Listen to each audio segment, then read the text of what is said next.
नमस्कार। आज के इस नए सेशन में मैं देवेश आलू डेकोर की तरफ से आप सभी का स्वागत करता हूं। आज का हमारा ये सेशन फैब्रिकेशन की कुछ बेसिक्स के ऊपर है। इसमें हमारी कुछ रिकमेंडेशंस हैं ताकि मेटल कॉम्पोजिट पैनल्स में आपको ज़्यादा से ज़्यादा अच्छे रिजल्ट्स मिल पाएँ। फैब्रिकेशन के दो बेसिक मेथडोलॉजी हैं, ट्रे सिस्टम जिसको राउट एंड रिटर्न मेथड भी बोला जाता है या पेस्टिंग मेथड।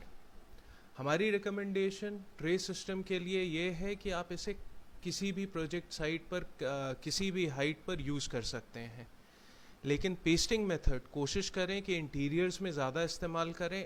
एक्सटीरियर्स में जहाँ विंड लोड बढ़ जाता है वहाँ इस्तेमाल ना करें।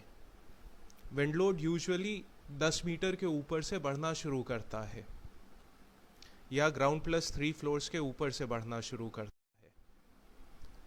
मशीनरी हमारे फैब्रिकेशन की बैकबोन है। हम दो तरह की मशीन्स यूज़ करते हैं, हैंड राउटर या सीएनसी।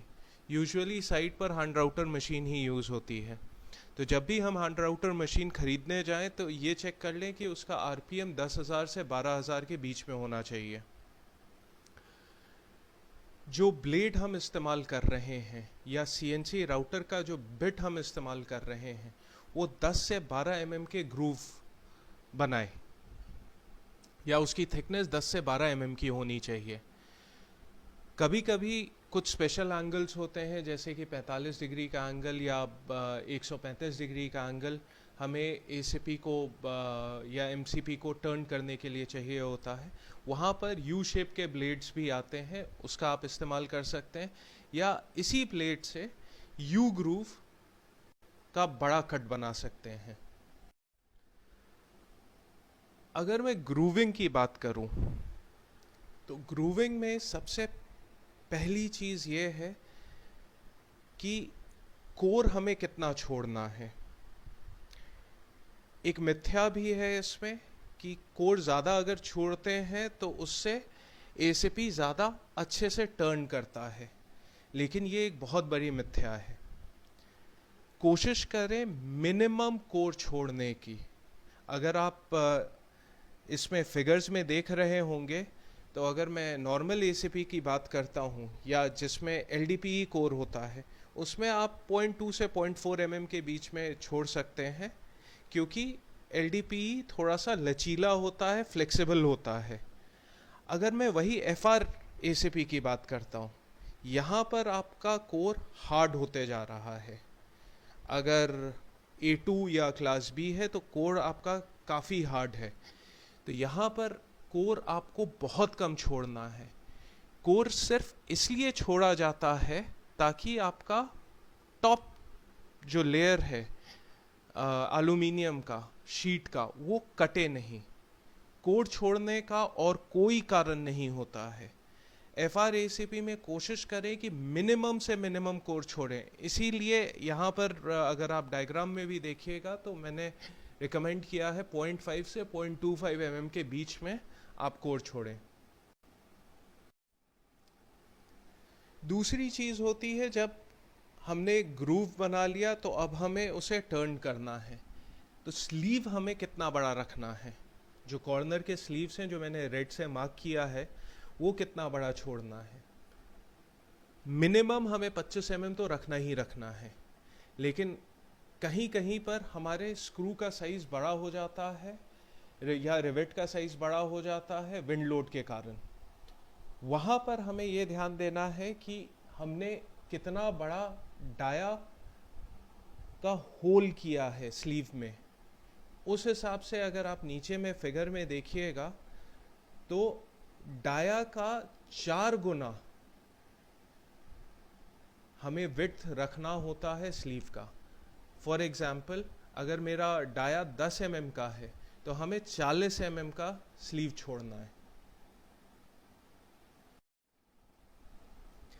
ये एक राउट एंड रिटर्न का टिपिकल ड्राइंग है जिसमें हम लोगों ने एंकरिंग करके आपको ट्यूब, सीलेंट कहाँ भरा है, बेकर रॉड कहाँ है, ये सब कुछ दिखाया है। यहाँ पर जो हमारे लिए सबसे बड़ा डिस्कशन का पॉइंट है वो है एक्सपेंशन जॉइंट। एक्सपेंशन जॉइंट का मतलब ये है दो एल्यूमिनियम कॉम्पोजिट पैनल या मेटल कॉम्पोजिट पैनल के बीच का डिस्टेंस। एक्सटीरियर्स में इसका बहुत ज़्यादा अहमियत है, इंटीरियर्स में उतना नहीं, क्योंकि आज के दिन में जहाँ पर भी हम इंटीरियर्स में इसका इस्तेमाल कर रहे हैं वहाँ एयर कंडीशनर्स हैं और हमारा टेम्परेचर मेंटेन्ड रहता है। लेकिन एक्सटीरियर्स में जहाँ पर हमारे देश में गर्मी बहुत है और टेम्परेचर का वेरिएशन भी बहुत है, वहाँ ये एक्सपेंशन जॉइंट हमें छोड़ना ही छोड़ना है। इसकी जो एक्सपेंशन जॉइंट की विड्थ है ये या चौड़ाई है, ये डिपेंडेंट होती है हमारे टॉप कॉइल की थिकनेस पर। अगर हम 0.25 mm का टॉप कॉइल यूज़ कर रहे हैं तो ये एक्सपेंशन जॉइंट लगभग में 6 से 7 mm के आसपास का होना ही होना चाहिए। लेकिन अगर हम 0.5 का कॉइल इस्तेमाल कर रहे हैं तो ये 11 से 16 mm के बीच में होना चाहिए। 16 mm से ज़्यादा भी नहीं होना चाहिए, नहीं तो इसके अंदर सिलिकॉन ठीक से बैठेगा नहीं। वही अगर मैं बात करूं 0.25 mm का, तो वो 6 mm से भी कम नहीं होना चाहिए, क्योंकि फिर से इसमें सिलिकॉन ठीक से अंदर बैठेगा नहीं। ये भी एक कारण है कि हम पेस्टिंग मेथड एक्सटीरियर्स में नहीं बोलते हैं।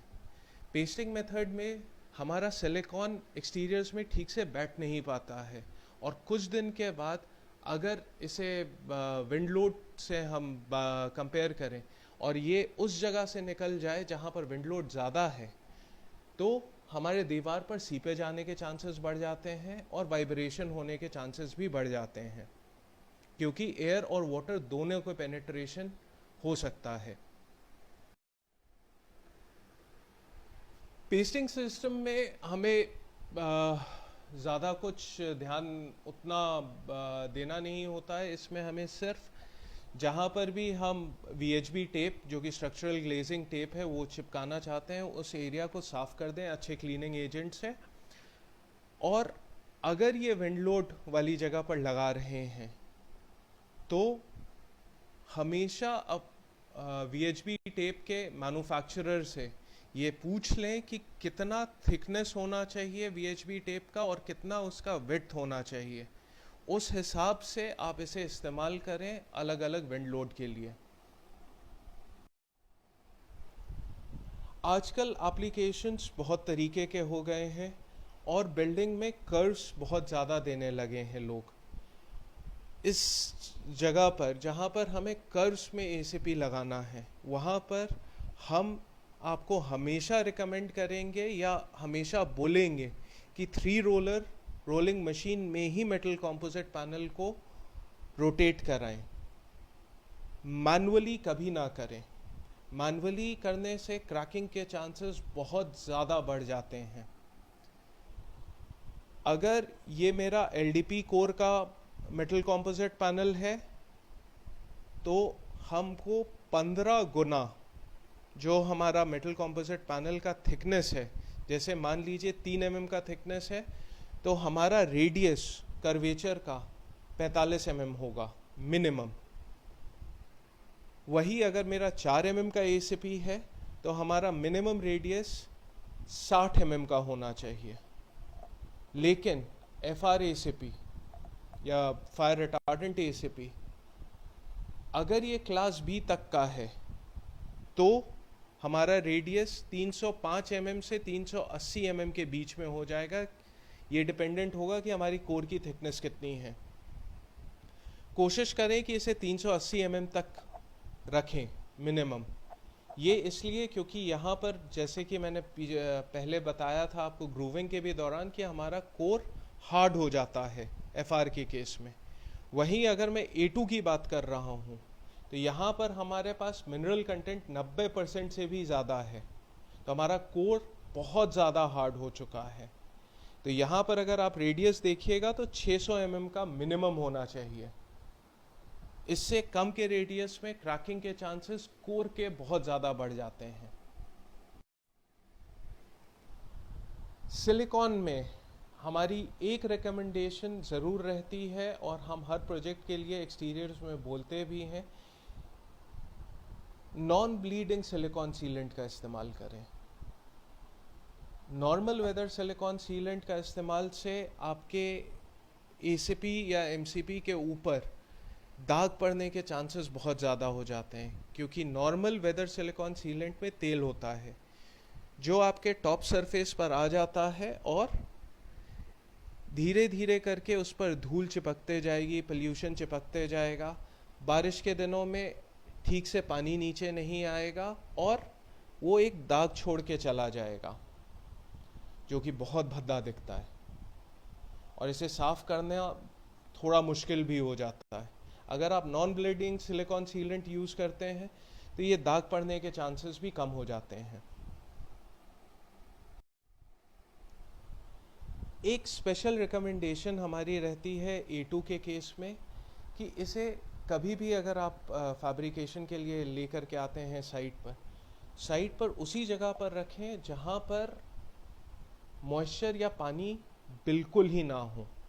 इसका कारण ये है कि इसमें मिनरल कोर होता है और वो भी 90% से ऊपर, तो वाटर एब्जॉर्प्शन के चांसेस हाई होते हैं और लगभग में ये कभी कभी 5% तक वाटर एब्जॉर्ब कर लेता है।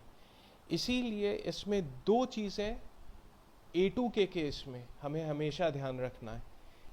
कभी भी परफोरेशन नहीं करना है, पहली चीज़। और दूसरी चीज़, जितने इसके एजेस होते हैं हमारे मेटल कॉम्पोजिट पैनल्स का, उसे हमें हमेशा सील्ड रखना है एक्सटीरियर्स में।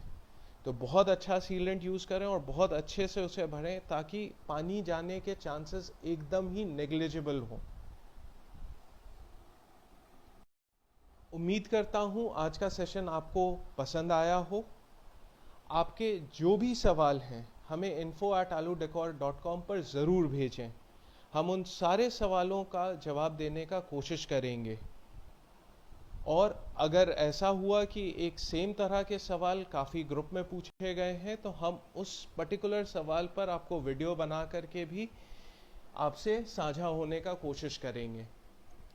आखिर में मेरा एक ही निवेदन रहेगा, अभी घर में रहें और सुरक्षित रहें। धन्यवाद।